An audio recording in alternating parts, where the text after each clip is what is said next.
Hello everyone. In the previous video, I explained the voltage gain calculation for this example with the help of small signal model.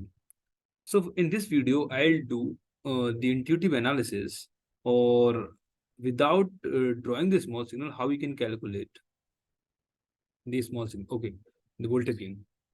So yeah, this thing we identify as a common source topology, and from the drain of from the source of this, we are getting 1 upon GM2 if lambda is 0.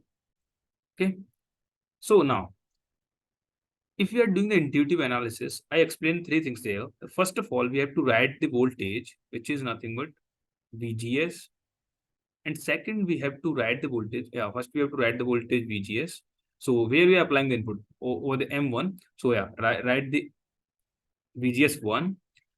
And second, we have to write the VDS1. So in this terminal drain, this current ID1 is entering. And in this source, this current ID1 is leaving. So this source potential, the potential at this point, we can say source of 1, Vs1 is equal to 1 upon Gm2 resistor times IDA1.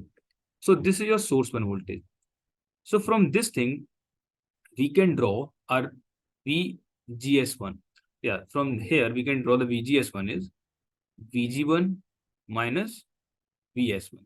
So VG1 is your V in minus Vs1 is ID1Y GM2. So yeah, this is the expression for GM2. Now, for the drain and source, so VD1 minus VS1. So this VD1 is connected to your output minus, again, source 1 is connected to this. Oh yeah, yes, body factor will come into the picture because this source is at higher potential. If the body is at ground, so yeah, if body is at ground, yeah, the body is at ground. So this ground is body minus the source potential, that is your ID1 by GM2. Okay. So these are three voltages. And after that, I explained that simply write the expression for ID current. After that, write the expression for ID current. So the complete ID from the small signal model, that ID, or can say ID1, because we are dealing with M1 as the main transistor where input and output are taken. So ID1 is GM1 VGS1 plus GMB1 VBS1 plus VDS1Y R0 1. If lambda is not, if the lambda is considered. But this term from there, we can say if lambda is given 0, so this R0 is going to be infinite, so this term is going to vanish. Okay, so here 1 upon GM1. So VGS is 1 upon V in minus ID1 by GM2 plus this GMB1. This VBS1 is nothing but a minus ID1 by GM2. So from here, we'll get the expression for ID1 on the one side.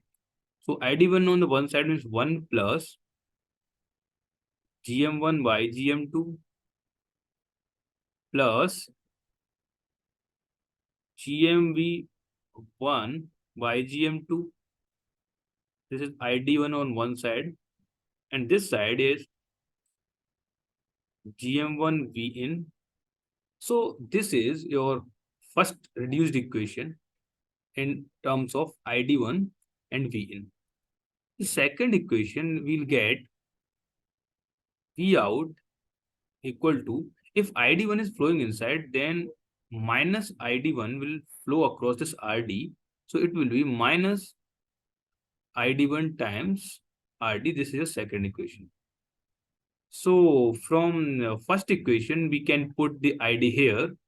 So if we put the ID1 here, we'll get the relation between input and output. So this is your voltage gain. So same thing I have done without using a small signal model.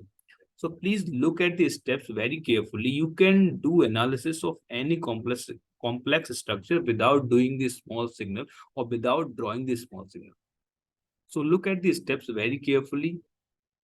So this is enough for this example without consideration of small signal model. If R naught, so if lambda is not equal to 0, then it will be more a little bit complex, but you can calculate. So try it as a homework. So this homework, you can try it as a homework. You can try it as a homework. If lambda is not equal to 0 for both the transistor, for both M1 and M2. So try this thing, and in next video, I'll explain this thing. So for this video, it's enough. So thank you.